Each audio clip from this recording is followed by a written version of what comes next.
देखो, राहुल जी ने एक बार स्पष्ट कर दिया कि जो हमारी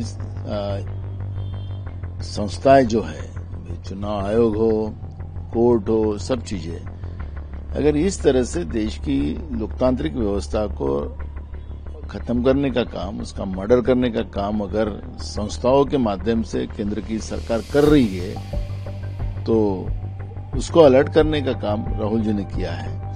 और मुझे लगता है कि संस्थाएं अब जागेंगी। जो इस तरह से जो केंद्र सरकार के दबाव में, मोदी सरकार के दबाव में जिस तरह से काम कर रही थी लोकतंत्र बचाने के लिए, वो भी अब सामने आएंगी। जिसका उदाहरण भी राहुल जी ने कहा कि ईसीआई के कुछ अधिकारी भी नीचे में अब हमको सपोर्ट कर रहे हैं।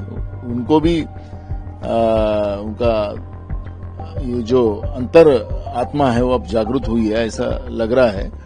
और 10-15 साल से ये जो लोकतंत्र का मर्डर करने का काम नरेंद्र मोदी की सरकार कर रही थी, अब उसको देश व्यवस्था में बचाएगा, ऐसा हम लोगों को लग रहा है।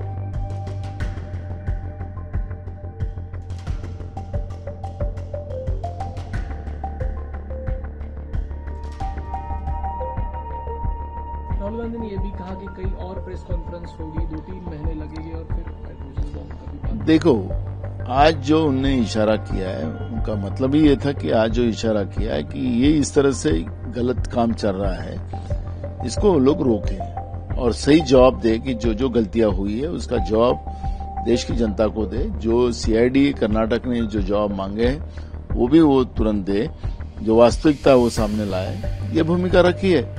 अगर नहीं करते तो फिर बहुत सारी बातें जो राहुल जी के पास है उसको पब्लिक के सामने वो रखेंगे। राजूरा सीट का भी उदाहरण दिया, उन्होंने बताया कि वहां वोट एडिशन उसमें किया। बिल्कुल सच है।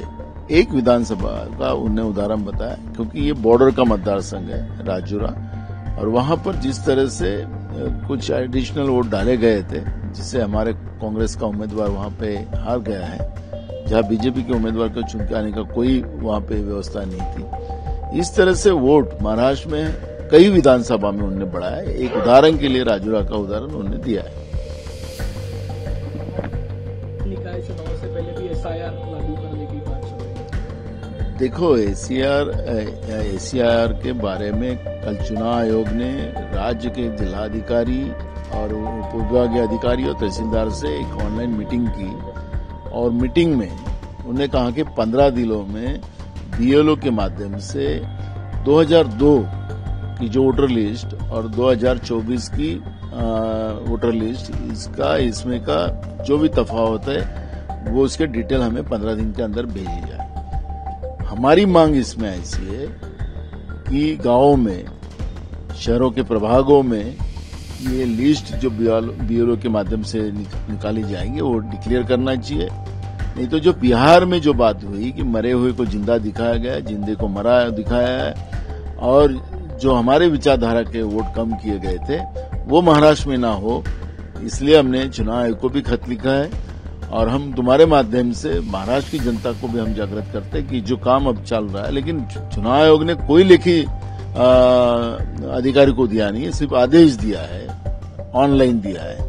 तो इसका मतलब है कि महाराष्ट्र में भी दाल में काला हो सकता है, क्योंकि सामने में 4 साल के बाद जो परसों सुप्रीम कोर्ट ने जो डिसीजन दिया कि 31 जनवरी के अंदर में पूरे चुनाव होना चाहिए, तो इसका मतलब है कि महाराष्ट्र में बीजेपी हारने के मोड़ में है, महायुति हारने के मोड़ में है, और इसलिए उनको मदद करने के लिए इस तरह से वोट डिलीट किए जा सकते हैं, वो डर हमारे में। और इसलिए आपके माध्यम से चुनाव आयोग को और महाराष्ट्र की जनता को भी हम जागृत करना चाहते हैं।